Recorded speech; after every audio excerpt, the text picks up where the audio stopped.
নাগপুরের কয়েকটি এলাকায় জারি হয়েছে কারফিউ, এমনটাই জানা যাচ্ছে। নাগপুরের বেশ কয়েকটি এলাকায় কারফিউ জারি হয়েছে। আপনাদের জানিয়ে রাখবো, এখনো পর্যন্ত নাগপুরের বেশ কয়েকটি এলাকায় কারফিউ জারি এবং যাবতীয় নির্দেশিকা রাখা হয়েছে প্রশাসনের তরফে। সকাল থেকেই সেখানে পুলিশ মোতায়েন রয়েছে।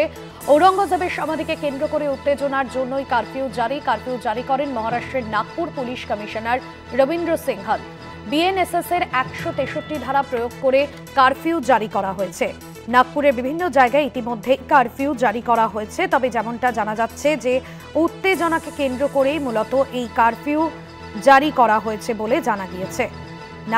নাগপুরের সকাল থেকেই সেখানে পুলিশ মোতায়েন করা হয়েছে। গতকাল থেকেই আমরা দেখেছি রীতিমতো হিংসা আগুনে জ্বলছিল নাগপুর।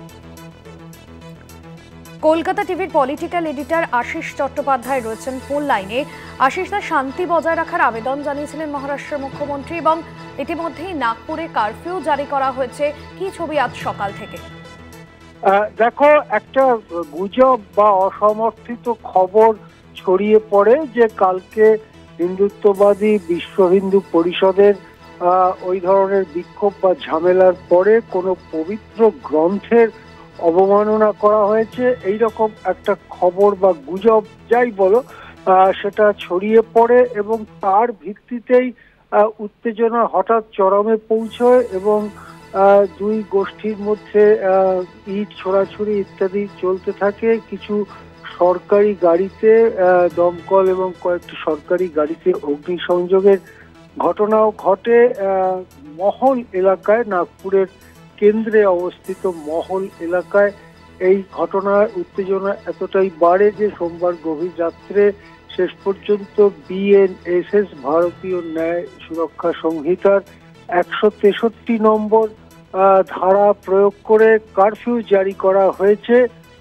এই কারফিউ অবশ্য পুরো নাগপুরে নয়, কয়েকটি এলাকায় জারি করা হয়েছে। কারফিউর এলাকা বাড়ে কি কমে সেটার দিকে নজর রেখেছে সংশ্লিষ্ট মহল, কিন্তু উত্তেজনা প্রচুর রয়েছে। মুখ্যমন্ত্রী নিজেও শান্তি রক্ষার আবেদন করেছেন, যদিও এই মুখ্যমন্ত্রী এই বিতর্কটাকে উস্কে দিয়েছিলেন। প্রসঙ্গত, ছাওয়া বলে যে সিনেমা ইদানিং রিলিজ হয়েছে, পুরো পরিকল্পিত কতগুলো গল্প কথা সেটাকে ইতিহাসের প্রেক্ষাপটে বসিয়ে এমনভাবে দেখানো হয়েছে যে বাদশাহ আওরঙ্গজেবের বিরুদ্ধে একটা প্রবল গণঘৃণা তৈরি হয়েছে। এটা সিনেমার জন্য হয়েছে এবং তারপরেই সেই গণঘৃণার আবেগকে কাজে লাগিয়ে হিন্দুত্ববাদীরা আওরঙ্গজেবের সমাধি উৎখাত করে উপড়ে ফেলার দাবি করতে থাকেন। তাকে কেন্দ্র করেই উত্তেজনা ছড়ায়। এবারে সেই উত্তেজনার প্রেক্ষিতে কারফিউ জারি হয়েছে। পর্যবেক্ষকরা নজর রাখছেন পরিস্থিতি কোন দিকে যায়। হ্যাঁ, ধন্যবাদ জানাবো আশিস দা আপনাকে। আমাদের পলিটিক্যাল এডিটর আশিস চট্টোপাধ্যায় ছিলেন ফোন লাইনে। মহারাষ্ট্রে ইতিমধ্যেই কারফিউ জারি করা হয়েছে এবং গতকাল থেকেই যে পরিস্থিতি মহারাষ্ট্রে তৈরি হয়েছিল আমরা দেখেছিলাম। মহারাষ্ট্রের নাগপুরে সাম্প্রদায়িক অশান্তি এবং ঔরঙ্গজেবের সমাধি সরানোর দাবিতে বিশ্ব হিন্দু পরিষদের তরফে মিছিলও করা হয়েছিল। আর এই বিষয়কে কেন্দ্র করেই রীতিমতো অশান্তির আবহ তৈরি হয় নাগপুরে। সকাল থেকেই সেখানে থমথমে গোটা এলাকা এবং পুলিশও মোতায়েন করা হয়েছে।